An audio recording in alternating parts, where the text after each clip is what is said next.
All right. So I'm going to start this off by saying that if you already have any basic understanding of the draw on liquidity, then you probably don't need to watch this. You're more than welcome to, but if you already have an understanding, then just turn away from this now because you won't need it. This is for the people who need help with the draw on liquidity. So, what is the draw on liquidity? Well, you have to have a certain basic understanding of liquidity to begin with. So all of us should know that there's going to be stop losses resting above highs, especially major swing highs like these, swing lows like these. That's what these caution symbols are here for.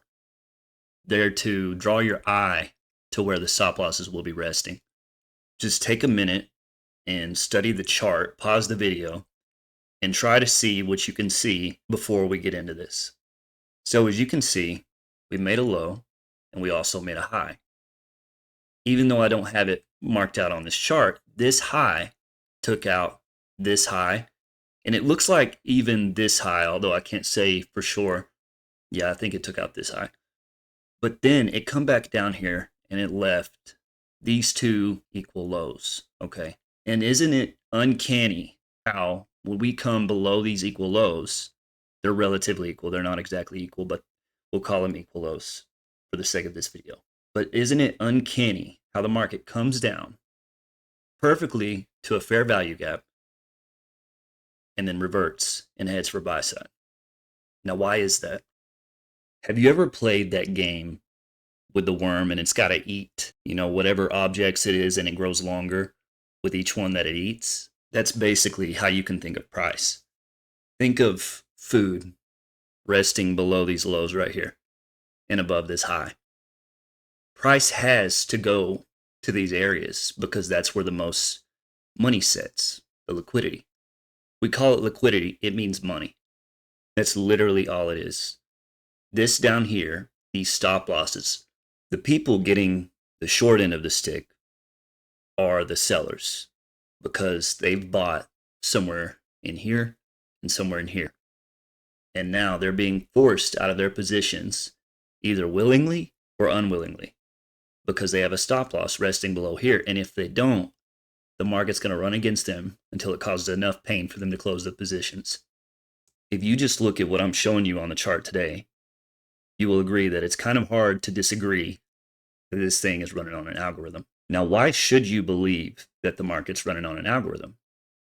Well, because we go from sell side to buy side to sell side to buy side to sell side back to buy side. You have to get it out of your head that this is buying pressure and this is selling pressure. You have to get that out of your head. The market does not work that way. Michael has said this over and over again, and people still argue with him over it. You also must understand that the market cannot see your stop loss. Although it may feel that way, that the market can see your stop loss because it seems to head for it every single time, it can't. These two lows right here are engineered. The algorithm prints these lows here equally, knowing that there will be people willing to buy here as soon as it gets here. And they're going to have stop losses willing to sell to the market maker at a cheaper price. Now, once this happens, and only after this happens, will the market turn around, purge, and revert. You need to start looking at the market in the view of ranges from swing high to swing low. Now, you could look at this swing high to this swing low, this swing high to this swing low. But on a macro view, we're inside of this swing high and this swing low. And we move from premium to discount. Separating that is equilibrium, 50% of that range from that high to that low. The market has to move from premium to discount in order to offer price efficiently. And this is exactly why the 79% retracement level on the Fibonacci seems to work so perfectly in hindsight. But you notice it's only hindsight. That's because of the market maker. Now, the second thing that we're going to be going over is the fact that you need to be looking at the dollar first, the US dollar. Every other market is subordinate to the dollar. If the dollar is going up, it's going to put pressure on the equities and stocks to go down. Same for foreign currencies. If the dollar is going down, that will allow for those markets to go up. And if you don't understand this, you're going to get all kinds of confused. You need to look at the dollar as the barometer for all other markets. You need to think of it as the leader. Trust whatever the dollar is doing. And if you can't come to a clear analysis from the dollar, then you're in a low probability market condition. You can see where I've put a Fibonacci from this high to this low. At the 50% retracement level is precisely where we just traded to on the previous week. And then we turned around. This area, to me, is the least probable area for you to know the direction of the market. You have to wait and see what happens next in this market condition, because it is barely between premium and discount. You have to know whether price is cheap or price is expensive. Without that, you're in a low probability market. And the third thing that I want to touch on is you need to start your analysis from the weekly chart. If not the monthly, I don't really look at the monthly all that much, but I definitely use the weekly. I start from the weekly and I work down. All of the other PD arrays that you've got from the weekly versus on the daily, the 4 hour, the 1 hour are going to be subordinate to the higher time frames. So you must get the higher time frames PD arrays before you make your final analysis. You'll also notice on the weekly chart where we traded above equilibrium, the 50% between the high and the low, we also ran into the weekly fair value gap shaded in this box right here. We traded right up into that, almost to the tick, and turned around. That's why I say this is a low probability market. It's hard to tell which way we're going to be going because we still have this swing high with buy side resting above it. But we've had multiple weeks of buy side delivery. You have to be careful. And now the fourth thing that I want you to pay attention to is equal highs and equal lows. You'll notice we have these two equal lows. Before this low came into place, we had these two equal lows. Before this high came into place, we had these two relatively equal highs.